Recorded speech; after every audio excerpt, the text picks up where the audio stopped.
After 10 long days of brining, 4 hours of cooking, and 15 attempts at filming this intro, I am finally ready to enjoy some homemade corned beef.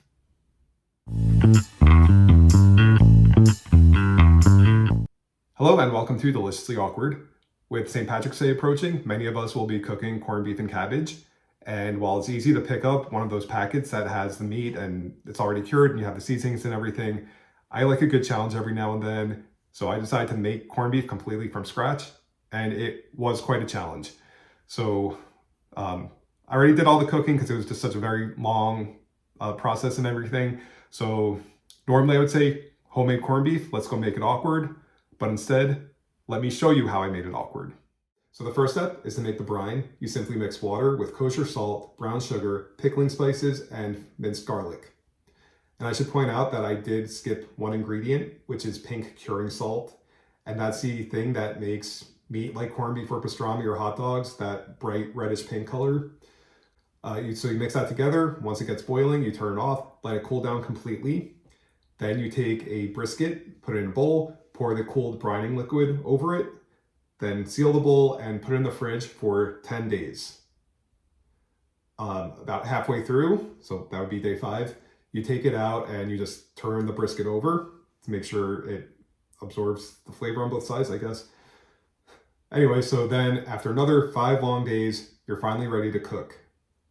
So remove the brisket from the brine, put it in a Dutch oven with about 4 cups of water.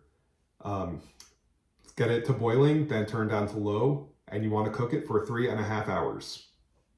After 3 hours, you put in your potatoes and cabbage and put the lid back on and cook for another 30 minutes. Except when I went back to check on it, the cabbage was not cooked at all, so I had to give it another 30 minutes, which in hindsight, I probably should have taken the corned beef out because, as you'll see, I think I overcooked it. So now that the cabbage is fully cooked, I take out the meat, let it cool down a little bit so it'll be easier to slice.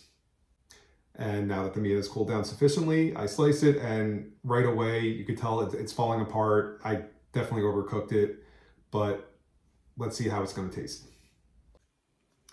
Okay, so here it is, my corned beef with the cabbage and potatoes. And you can see it has that grayish color because I didn't use the pink curing salt to make it the usual red color. But again, it shouldn't impact the flavor too much, but let's give it a taste and find out.